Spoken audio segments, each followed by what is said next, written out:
बेटा अब हम बात करेंगे अपने अगले टॉपिक की, that is equality of vectors. Equality of vectors. देखो इक्वलिटी ऑफ वेक्टर्स, जैसा कि इसके नाम से पता चल रहा है, equality. Equality means equal. Equality means equal. देखो not only these two terms, equality of vectors, मैं आपको कुछ और भी इसके से रिलेटेड डेफिनेशन से फैमिलियर कराऊंगी कि वेक्टर के अंदर हमारे पास और कौन कौन सी टर्म्स हो सकती हैं। तो सबसे पहले हम बात करेंगे इक्वलिटी ऑफ वेक्टर्स की। तो लिखेंगे कि the two vectors are said to be equal. Two vectors are said to be equal if they have same magnitude। अगर उनका मैग्नीट्यूड क्या होगा, same, and in and same direction, and same direction. देखो जिनका दो वेक्टर ले लिए, जैसे मैंने लिया फर्स्ट ए वेक्टर, अगला मैंने लिया है इसके साथ ही बी वेक्टर। अगर दोनों की डायरेक्शन सेम है, दोनों का मैग्नीट्यूड सेम है, then we can say that both are equal vectors. Both are equal vectors. एक बात याद रखनी है आपको, द इम्पॉर्टेंट पॉइंट, कि angle between equal vectors, angle between equal vectors is 0 degree. कितने डिग्री का एंगल रहेगा, दोनों वेक्टर के बीच का एंगल रहेगा हमारे पास 0 डिग्री का। ठीक है बेटा, अब हम अपनी अगली टर्म के बारे में बात करते हैं। इक्वल वेक्टर के बाद हमारी अगली टर्म आती है नेगेटिव वेक्टर। अगली टर्म हमारे पास आएगी नेगेटिव वेक्टर। देखो जैसा कि इसके नाम से पता चल रहा है कि नेगेटिव वेक्टर, हम कह सकते हैं दो two vectors equal in magnitude but drawn in opposite directions. Those are equal in magnitude but drawn in opposite direction, मतलब वे दो वेक्टर जिनका मैग्नीट्यूड तो सेम होगा लेकिन उनकी डायरेक्शन क्या हो जाएगी, ऑपोजिट। वो वेक्टर्स हमारे पास कौन से कहलाते हैं, the vectors are known as negative vectors. अब देखते हैं कि जो एंगल होगा ना, कि angle between negative vectors is 180 degree और we can say that pi radians। देखो बेटा जो नेगेटिव वेक्टर है उसके बीच का एंगल हमारे पास रहेगा 180 डिग्री का, या हम कह सकते हैं पाई रेडियन का। दोनों का मैग्नीट्यूड तो सेम रहेगा बट डायरेक्शन दोनों की क्या हो जाएगी, ऑपोजिट। ओके बेटा, हम थर्ड पॉइंट की बात करते हैं। Third is our collinear vectors. The third vectors are our collinear vectors. तो देखो हम कोलिनियर वेक्टर किसको कहेंगे, कि that two vectors having equal और unequal magnitudes which either act along the same line or along the parallel line in the same direction, or act along same line in opposite directions or along parallel lines in opposite directions are called collinear vectors. देखो collinear, linear means जो same line के अंदर लाई करते हैं, हम ऐसे याद कर सकते हैं।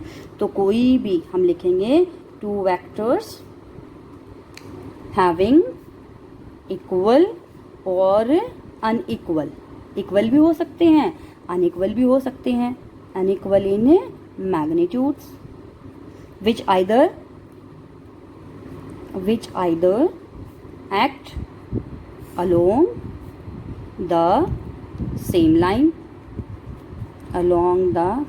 line or along parallel line in the same direction or act along same line in opposite directions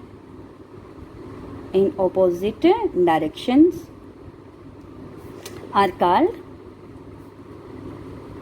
collinear vectors। देखो बेटा हम कोलिनियर वेक्टर को कैसे एक्सप्लेन करेंगे, कि टू वेक्टर्स हैविंग इक्वल और अनइक्वल मैग्नीट्यूड, जिनका सेम मैग्नीट्यूड भी हो सकता है और जिनका ऑपोजिट मतलब अनइक्वल मैग्नीट्यूड भी हो सकता है। Is that clear? Magnitudes which either act along the same line और अलोंग पैरेलल, यानी एक लाइन में भी लाई कर सकते हैं, this is our same line, और they are lying in the parallel lines. Direction भी सेम हो सकती है, अपोजिट भी हो सकती है। वो सारे के सारे हमारे पास कौन से होते हैं? कोलिनियर, जो सेम प्लेन के अंदर लाई करते हैं। Is that clear? ओके बेटा, इसके बाद हमारे पास अगली टर्म आती है लाइक और पैरेलल वेक्टर्स।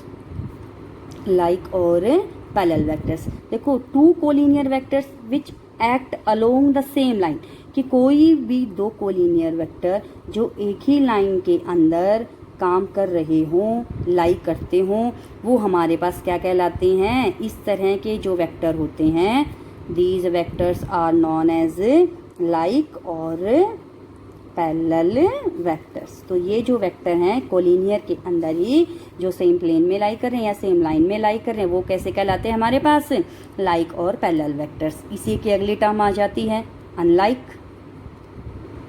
और एंटी पैरेलल वेक्टर्स। देखो जैसा इसके नाम से ही पता चल रहा है, अनलाइक यानी दोनों की डायरेक्शन क्या हो जाएगी? ऑपोजिट, ए वेक्टर, और ये हमारे पास क्या हो गया? डायरेक्शन ऑपोजिट यानी B vector.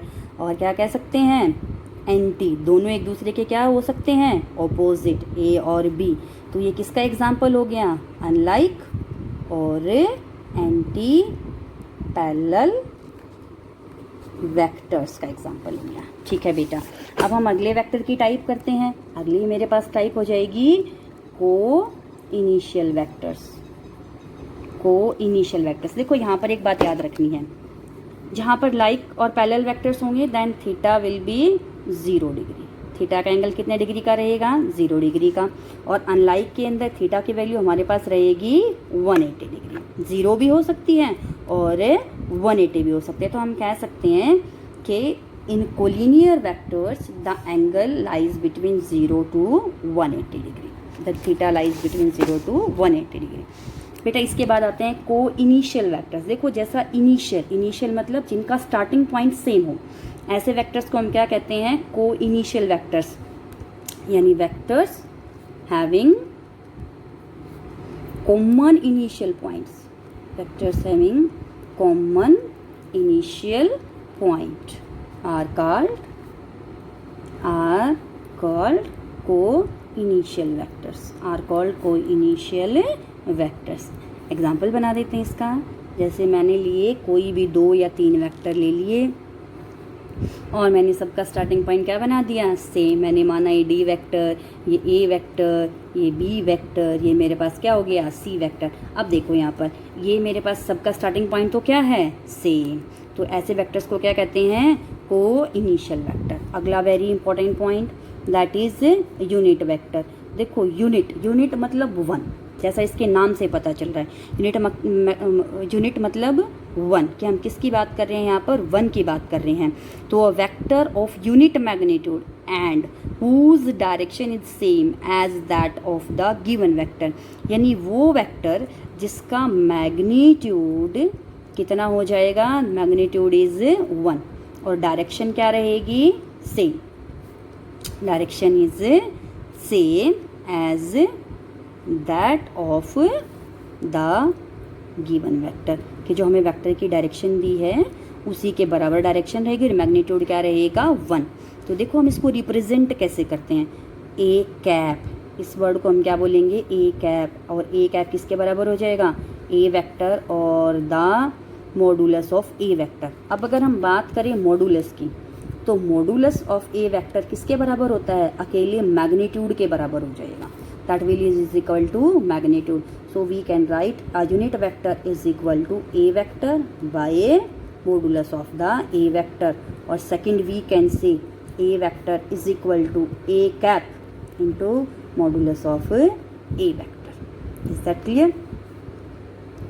So these are some common types of the vector.